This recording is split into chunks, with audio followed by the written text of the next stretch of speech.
আজকে আলোচনা করব ক্লাস 9 এর lesson 6 mild the mist upon the hill. এটি একটি কবিতা, লিখেছেন Emily Jane Bronte. So look at the title, mild the mist upon the hill. Mild মানে মৃদুমন্দ, হালকা, স্নিগ্ধ, এগুলো বলা যাবে। দ্য মিস্ট মিন্স কুয়াশা, আপন দ্য হিল কোথায়? তাহলে হালকা কুয়াশা পাহাড়ের উপর, বা পাহাড়ের উপর স্নিগ্ধ কুয়াশা, এইভাবে মানে করা যাবে এগুলোর। তো প্রথমে দেওয়া আছে কবি পরিচিতি।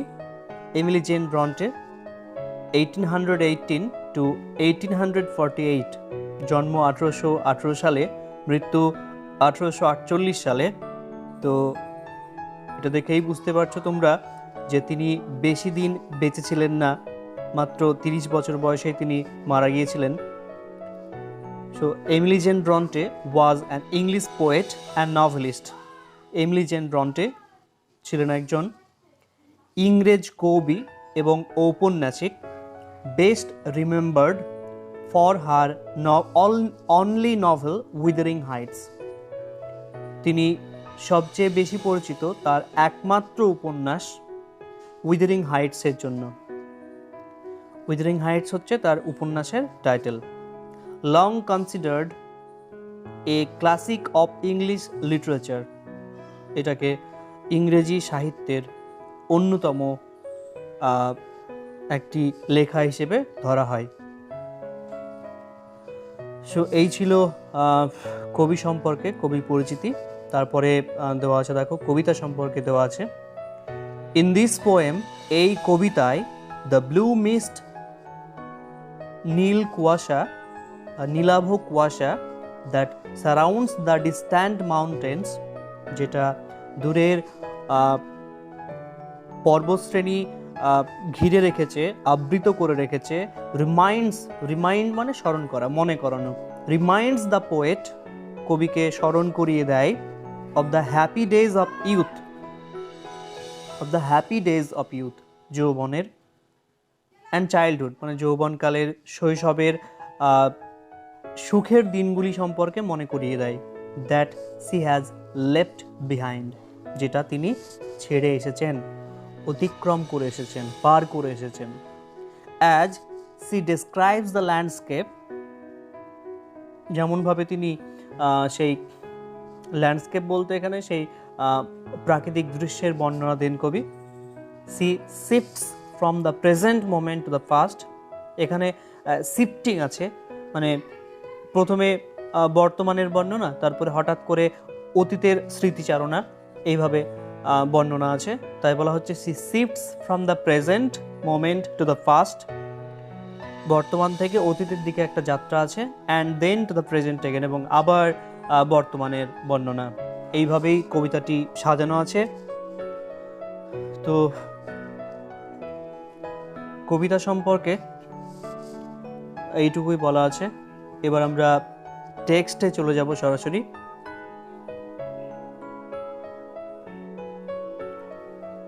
প্রথমে স্ট্যানজা 1 ভালো করে দেখো, উচ্চারণটা ভালো করে দেখো। প্রথমে, mild the mist upon the hill, telling not of storms tomorrow, no the day has wept its fill, spent its store of silent sorrow. So ভালো করে দেখো আর একটু এটা কবিতাটি, প্রথম 4টি line. Mild the mist upon the hill, তো কবিতার টাইটেল দেখতে পাচ্ছ তোমরা, যে প্রথম লাইনটাই হচ্ছে কবিতার title, mild the mist upon the hill, পাহাড়ের উপর স্নিগ্ধ কুয়াশা। Telling not of storms tomorrow, বলে না আগামীকালে ঝড়ের কথা। স্টর্ম মানে ঝড়, টুমোরো বলা হচ্ছে এখানে।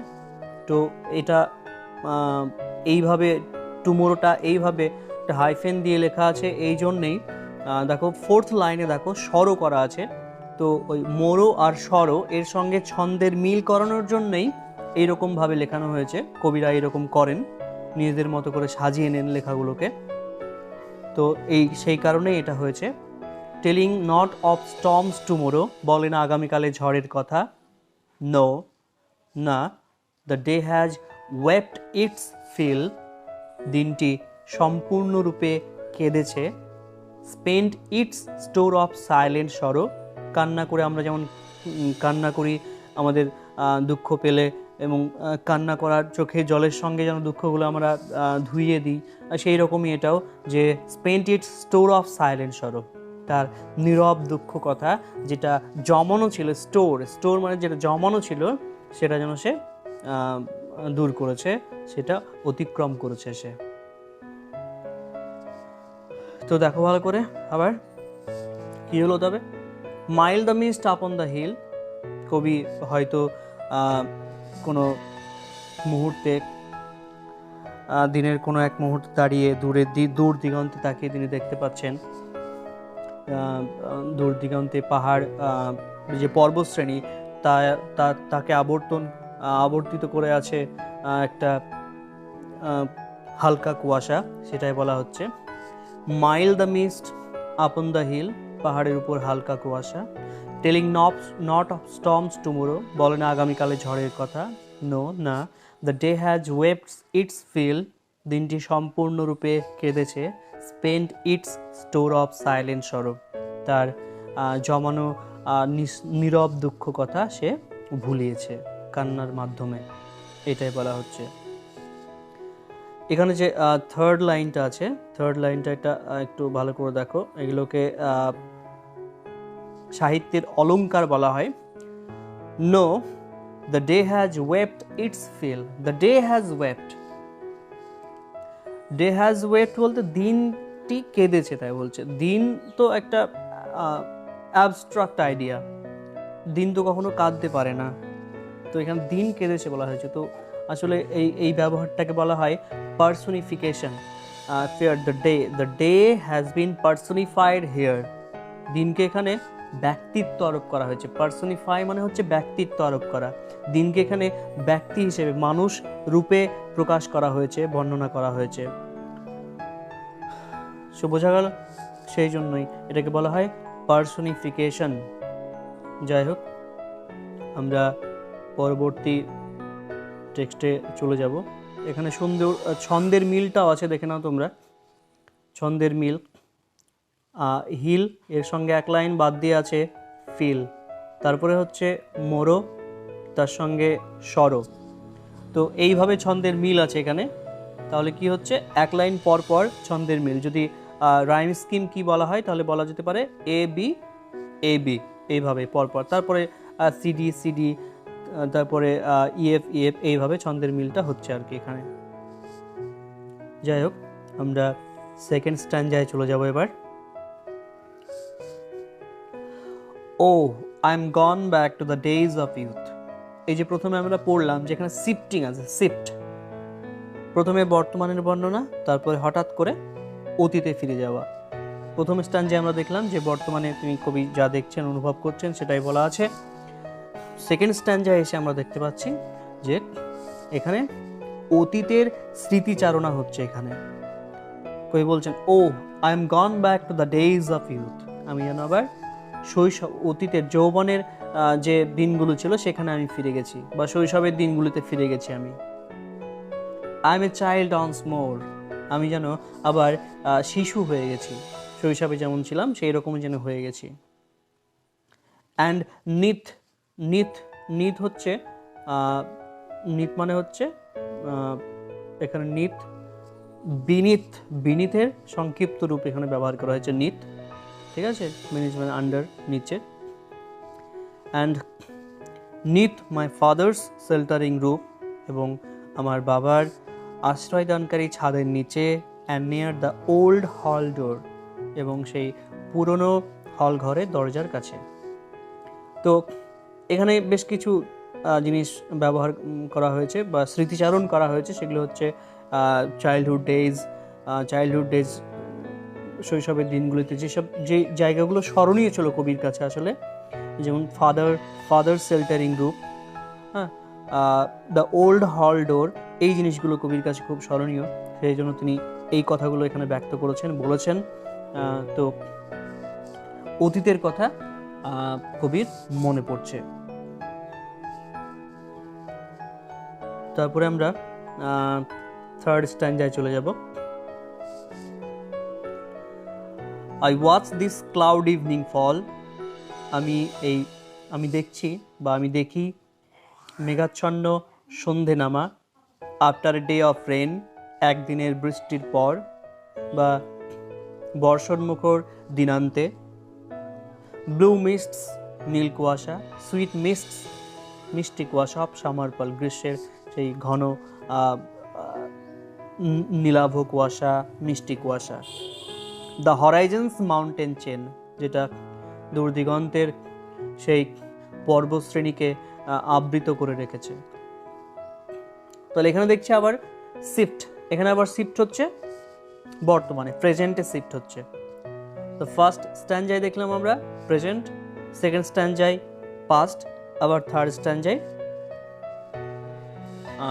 প্রেজেন্ট। আচ্ছা, নেক্সট স্ট্যান্ডায় চলে যাব এবার আমরা, এটাই লাস্ট স্ট্যান্ডা।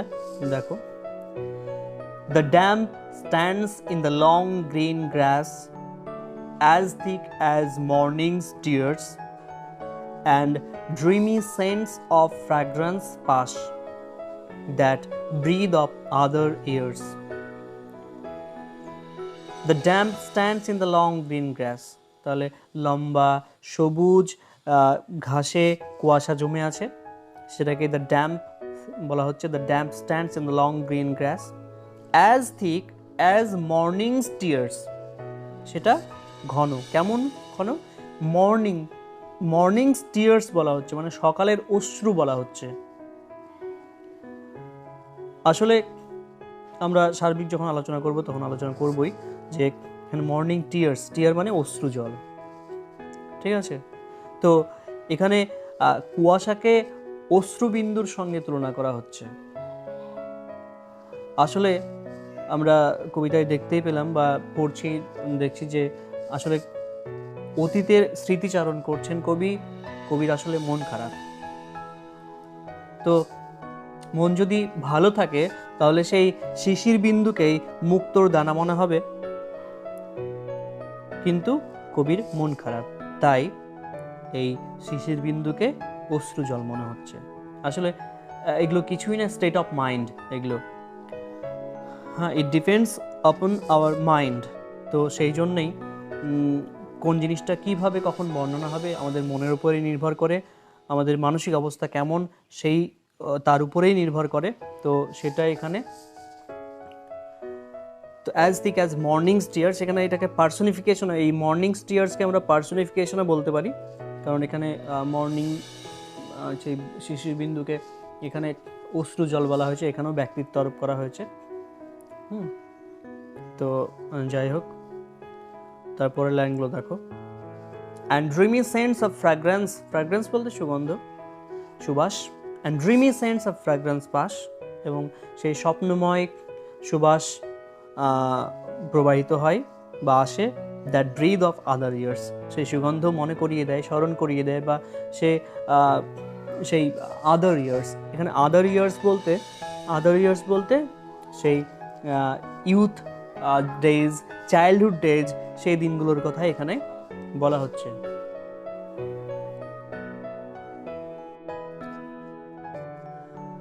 আমরা এতক্ষণ টেক্সট লাইন বাই লাইন আলোচনা করলাম, এবার ওভারঅল যে ডিসকাশন কবিতা সম্পর্কে সেটা আমরা আলোচনা করব। তো প্রথমে টাইটেল যেটা mild the mist upon the hill, তো সেটা নিয়ে যদি বলা হয়, mild the mist upon the hill কবিতাটি যে ধারণার ভিত্তিতে তৈরি হয়েছে তা হলো সেই শৈশবকাল থেকে যে পরিবর্তন এসেছে তা সুখের নয়, তাই কবি দুঃখ অনুভব করেন। এক কুয়াশাচ্ছন্ন স্যাঁতসেঁতে সন্ধ্যায় তিনি তার শৈশবকালের দিনগুলিতে ফিরে যান। সুবাসিত সৌরভের সঙ্গে কুয়াশা সকল স্মৃতি জাগিয়ে তোলে। সুতরাং একটা কুয়াশাচ্ছন্ন দিন অতীতকে স্মৃতির স্মরণী বয়ে এনে দেয়। এই কবিতায় অতীত ঘিরে চিন্তাভাবনা স্বপ্নের মতো লাগে। শিরোনামটি স্পষ্টই ইঙ্গিত দেয় যে কেমন করে পাহাড় বেষ্টিত কুয়াশা কবিকে যৌবন এবং শৈশবের সুখের দিনগুলিকে স্মরণ করায়। এরপর যদি আমরা সংক্ষেপে মানে এক কথায় সারাংশ, যে এই কবিতাটির সারাংশ কেমন বাংলায় বলছি আমি। কুয়াশা পাহাড়কে ঘিরে রাখে, সমগ্র জায়গা জুড়ে একটা বিষাদের অস্পষ্ট বাতাবরণ সৃষ্টি করে। কবি দুঃখ অনুভব করেন, কিছু বিষাদগ্রস্ত ভাবনা তার মনকে অধিকার করে। মনে হয় দিনটি সন্ধ্যা না হওয়া অবধি অশ্রুপাত করেছে, আর কোনো দুঃখ সেখানে নেই। তাই তিনি যৌবন এবং শৈশবের দিনগুলিতে ফিরে যান।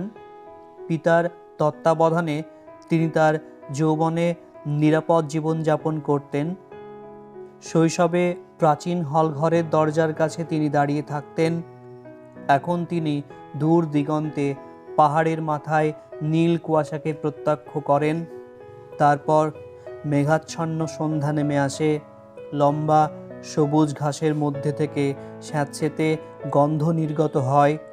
স্বপ্নাচ্ছন্ন অবস্থায় তিনি পূর্বের বছরগুলি স্মরণ করেন এবং আনন্দে আপ্লুত হয়ে যান। তো এই ছিল কবিতার সারাংশ। তো এবার যদি ওভারঅল ডিসকাশন করা হয়, আলোচনা করা হয়, আমরা দেখি একবার আলোচনা করে। তো এমিলি ব্রন্তে একজন নিঃসঙ্গতার কবি। অনেক লেখাতেই এই তার নিঃসঙ্গতার যে এই প্রসঙ্গ সেটা বারবার তিনি তার বিভিন্ন লেখায় তুলে ধরেছেন। সেই রকম এটাও একটি লেখা, mild the mist upon the hill. তার জন্মস্থান ইয়র্কশায়ারের নির্জনতা এবং বিষণ্ণ আবহাওয়া তার জীবন এবং কবিতাকে প্রভাবিত করেছে। তার জন্মস্থান ছিল ইয়র্কশায়ার। সেখানকার পরিবেশ একটা নির্জন পরিবেশ এবং বিষণ্ণ আবহাওয়া তার জীবন এবং কবিতাকে, আমরা জানি যে আমাদের পারিপার্শ্বিক পরিবেশ অবশ্যই আমাদের চিন্তাভাবনাকে প্রভাবিত করে। তো সেই রকম তিনি যেখানে বাস করতেন সেখানকার যে পরিবেশ, সেখানকার যে নির্জনতা এবং বিষণ্ণ আবহাওয়া তার জীবন এবং কবিতাকে প্রভাবিত করেছে। এই কবিতায় তিনি কুয়াশা, পাহাড়, মেঘ এবং ঘাস সমেত ইয়র্কশায়ারের ভূদৃশ্যপট অঙ্কন করেন। কুয়াশার প্রেক্ষাপট তৈরি করে তিনি নস্টালজিয়ার আমেজ তৈরি করেন, তিনি স্মৃতিচারণ করেন, অতীতের কথা মনে করেন। কবিতার শুরুতে আমরা দেখতে পেয়েছি কবি দুঃখে কাতর হয়ে পড়েন। তিনি দিনকে ব্যক্তিরূপে ধরেছেন, যেন সে সন্ধ্যা পর্যন্ত অশ্রু বিসর্জন করেছে। এইভাবে মানসিক ভাব, প্রবণতা এবং প্রাকৃতিক বিষয়বস্তু একে অপরের সঙ্গে মিশে যায়। এমনকি সেই কুয়াশা তার শৈশব অবস্থা স্মৃতি ফিরিয়ে আনে। তাই এটি প্রাণবন্ত চিত্রকল্প এবং প্রগাঢ় কল্পনায় ও চিন্তায় সমৃদ্ধ কবিতা। এখানে ছন্দের মিলও খুব সুন্দর আছে। আমরা যেমন প্রথম এই যে কয়েকটা লাইন যদি দেখি, Mile the mist upon the hill, telling not of storms tomorrow. No, the day has wept its fill, spent its store of silent sorrow. So hill, fill, মরু, সরো, এই যে সুন্দর ছন্দের মিল, তো সুরেলা মাধুর্য সমন্বিত এক মন্ত্রমুগ্ধ পরিবেশ কবি এখানে সৃষ্টি করেন। সুবাসিত সৌরভের দরুন তিনি দিবা স্বপ্নে আচ্ছন্ন হয়ে পড়েন। এই রকম অভিব্যক্তির মধ্যে কিটসের ইন্দ্রিয়লব্ধ চেতনার প্রতিধ্বনি শোনা যায়। পরিশেষে তিনি কুয়াশাকে সকালের অশ্রুর সঙ্গে তুলনা করেন। কবিতাটি অনাড়ম্বর এবং শিল্প চাতুর্যবিহীন। কবিতায় দৈনন্দিন জীবনের দুঃখ দুর্দশা কখনোই বলা হয়নি, বরং কবিতাটি প্রকৃতি জগতের মধ্যে পরিত্রাণের পথ দেখায়। কবিতার মূল ভাবকে তিনি একস্বর বিশিষ্ট শব্দ এবং প্রতিরূপ ভাষায় ফুটিয়ে তোলেন। শব্দচয়নের সহজাত সারল্য, সুরেলা প্রকাশভঙ্গি এবং চমৎকার চিত্রকল্পর জন্য এই প্রকৃতই অনন্য আকর্ষণ এই কবিতায় রয়েছে। তো এইরকমই হয়। তোমরা যখন দেখবে, এখন কিছুই তোমরা বুঝতে পারবে না, কিন্তু আরও কিছুদিন যখন সামান্য স্কুলটাই যখন পার করে তোমরা কলেজে চলে যাবে, তখন দেখবে স্কুল লাইফটাই অনেক সুন্দর ছিল, অনেক মধুর ছিল, তাই মনে হবে, আবার স্কুলে ফিরে যেতে ইচ্ছে করবে। তো সেই রকমই চিন্তাভাবনা এখানেও। কবি তার শৈশব পেরিয়ে এসেছেন। শৈশব পেরিয়ে আসার পর তিনি আমাদের বাস্তব জীবনের যে সমস্যা, আমরা বাস্তব জীবনের বিভিন্ন সমস্যার সম্মুখীন হই যখন আমরা, কারণ জীবনটাও তো সহজ নয়। তো সেই সব সমস্যা, দুঃখ, দুর্দশার সম্মুখীন যখন হই আমরা, তখন আমরা একটু স্মৃতিচারণ করে আমাদের সুখের দিনগুলোর কথা সঙ্গে তখন আমরা সুখের দিনগুলোর সঙ্গে তুলনা করি, যে আগের দিনগুলোই ভালো ছিল হয়তো, বা অবশ্যই আগের দিনগুলোই ভালো ছিল। তো এখানেও সেই রকমই একটা চিত্র কবিতা এখানে তুলে ধরেছেন।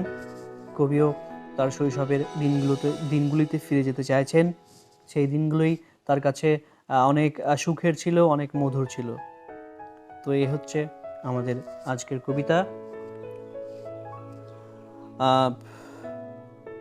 এর পরবর্তী অ্যাক্টিভিটিগুলো পরবর্তী ভিডিওতে আলোচনা করা হবে।